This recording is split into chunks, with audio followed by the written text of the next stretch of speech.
Here on the Colour of Country Life, fantastic to speak with Anne Webster again now, an Assistant Shadow Minister. How are you going, Anne? I'm good, thanks, Ricky. How are you? All right. Congratulations on your appointment. There are only so many of those up for grabs within the National Party post-election. Tell us about your portfolio and your hopes in that area. Well, my portfolio is Assistant Minister for Regional Development, and that's under Bridget McKenzie, who is Infrastructure, Regional Development and Transport, I believe. I should know that, the third one. I'm actually catching up with her tomorrow to really look at what the shadow portfolio means. It certainly, for me, means reaching out to all of the Regional Development Australia organisations. There are 53 of those across the nation, which certainly will assist me in understanding what the regional issues are. Mallee, I've got a fair handle on. And, of course, every region has its particular issues. What we want to see is that our regions grow, thrive, develop, moving into the future, and there are so many opportunities. Yeah, and you also threw your hat into the deputy leadership ring, but I think you weren't terribly belligerent about your prospects in a sense there, but you had certainly stirred up a few people to put their hand up to run for deputy leader. Yeah, look, it's, you know how it works. It's on the numbers, and we had a Queensland leader selected, David Littleproud, which is great, and then Bridget McKenzie was the Senate leader. There are only 3 in the top leadership positions. So had I done my numbers correctly and understood that, then New South Wales was clearly going to be getting the Guernsey. But anyway, all good, and it's always a valuable experience to put your hand up and show that you're quite serious about taking on responsibility in the party, and that's what I'm keen to do. And ultimately, and we'll talk about a different kind of climate change in a moment, but you were sort of signalling you were looking for a climate change in terms of the conversation about the National Party, or I guess the coalition, and that seems to have happened with David Littleproud taking the leadership. Yeah, look, we've been talking about the option of nuclear energy being part of the mix for some time. I've been a member of the Parliamentary Friends of Nuclear Energy for 3 years. I've had numerous presentations from various nuclear energy experts across the world and been very impressed with where we're going. Look, the Coalition has always had an approach that says it's going to be a technology roadmap going to net zero 2050, as opposed to a blustering false start, have to bring it back, let's reinstate coal, let's do, panic, which is basically what's going on right now. Now, to be fair, there are a lot of issues that are driving where we're at in terms of the energy crisis.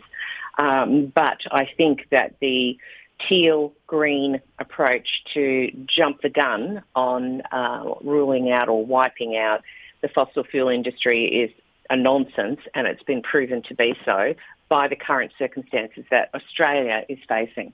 Well, we've talked a lot, even in the agricultural context here on Flow, about supply chains, and I think this is where the chickens have come home to roost, is that we were heavily geared towards bringing the fuel in that we needed kind of on an on-time basis, whereas the Coalition in government, I think, established the Energy Security Board, amongst others, and put that security issue ahead of maybe the pricing side of it and making sure we had enough supply. And that's where we're looking now, aren't we, is that we don't have the energy security we should have when we have a shock like the Russian-Ukraine conflict. Well, that's exactly right. And the whole world is crying out for gas and oil and coal, which we produce in abundance. Needless to say, those export prices have gone up and the market is free to run. The problem is that, as you say, there hasn't been a security component or a measure put in place that secures Australia's domestic market. And that has to happen. I mean, we already have a brick industry in Stall that is going out of business on Thursday.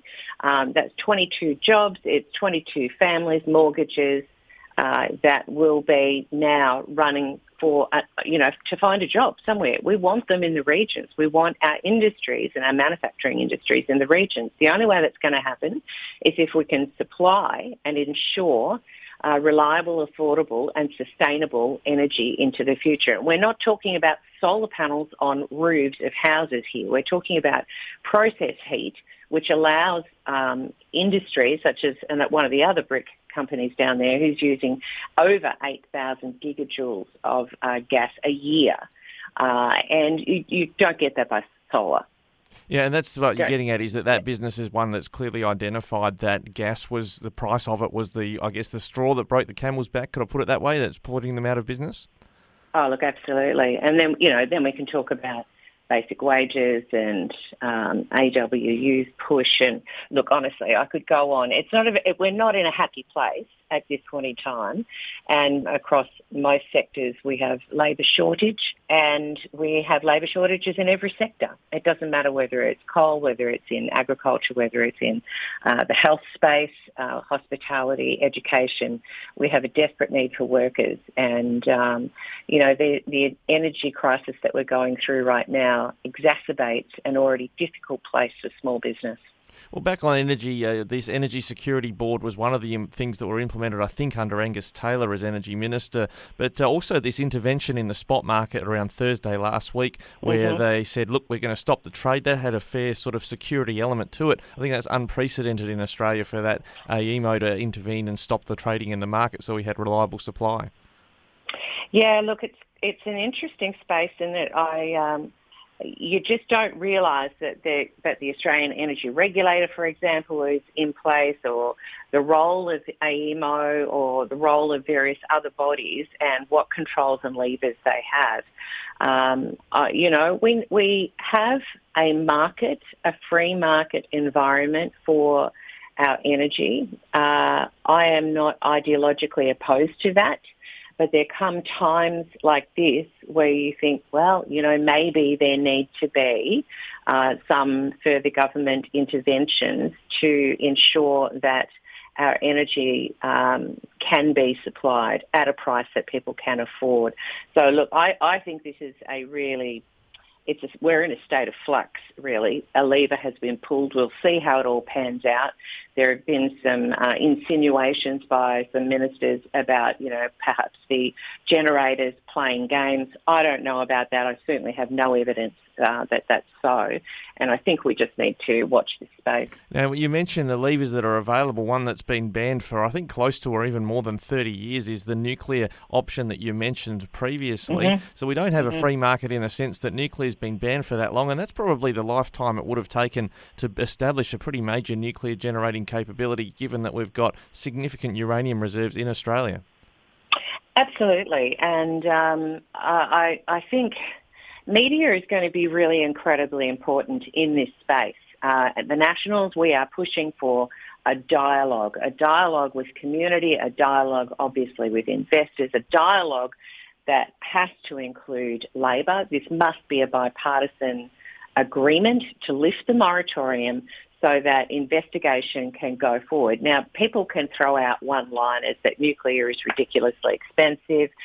Look, there are positives and negatives to every argument you make. I believe nuclear is around $5,000 per megawatt hour, as opposed to solar, which is $1,000 per megawatt hour. However, nuclear has a 60-year life. Solar has 25 on a good day. And I think there also needs to be a great deal of honesty as we look at what kind of emissions are emitted during the manufacturing and waste disposal of each kind.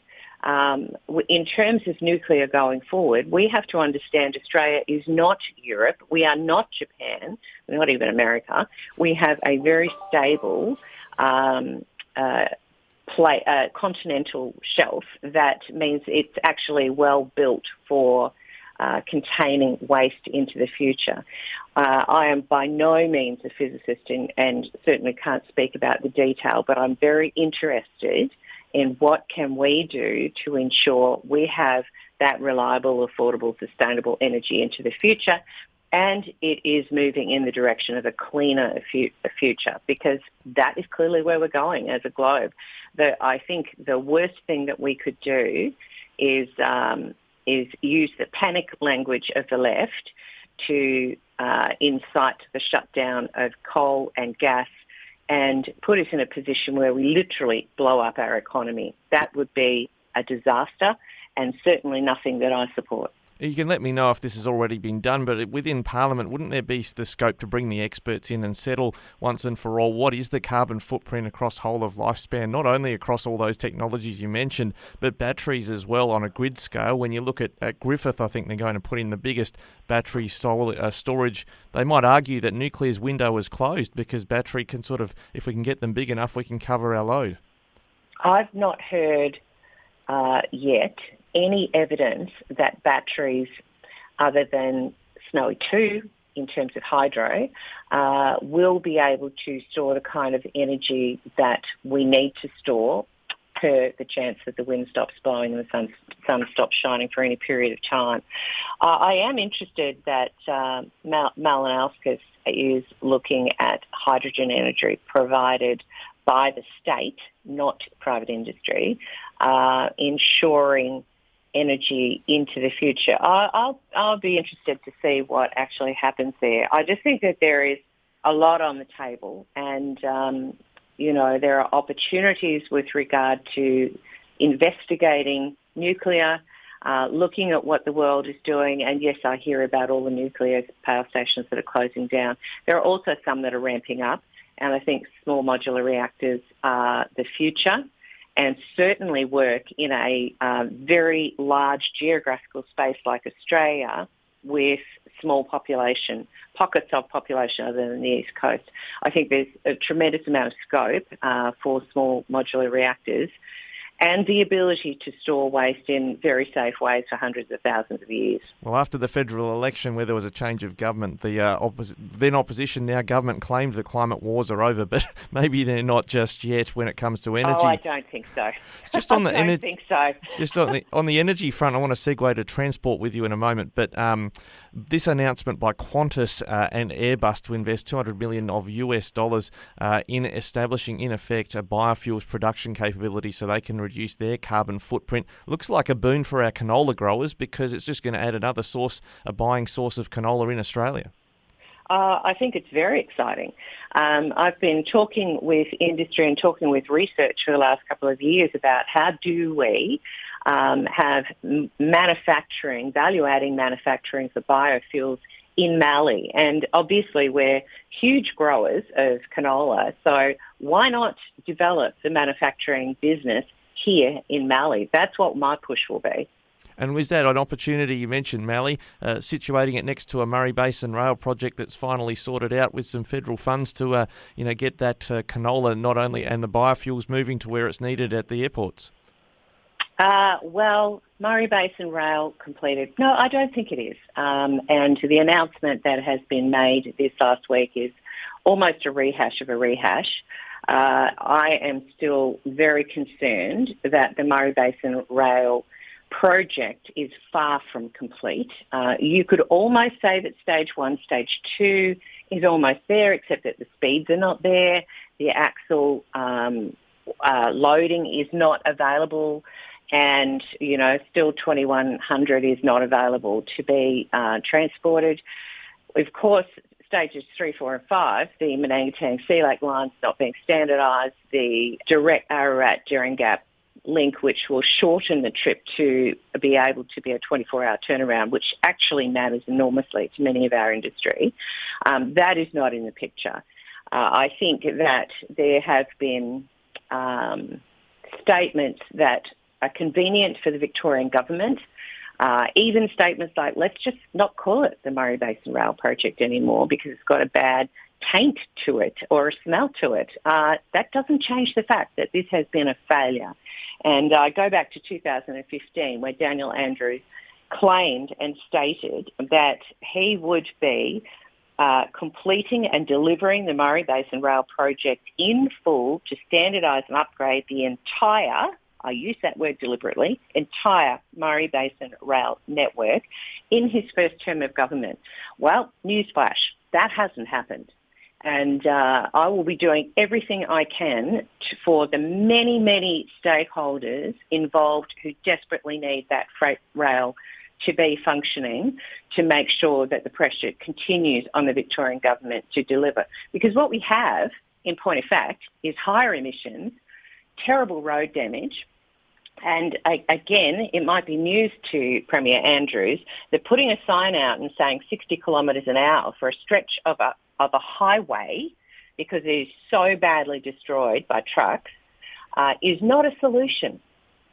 And it's not good enough. So we have higher emissions, more trucks on the road, and certainly grave danger of road trauma. That does not need to be there. If we have an efficient rail system, so many of the issues that we are dealing with across Mallee would be resolved. And the Murray Basin Rail Project is fundamentally in Mallee, all the way down to Maryborough and beyond there to the port and to Ballarat. Needs to be resolved. And, it's time to stop the excuses and get the job done. Yes, maybe a rebrand could be the Biofuels Express, Anne Webster. We'll watch that space closely.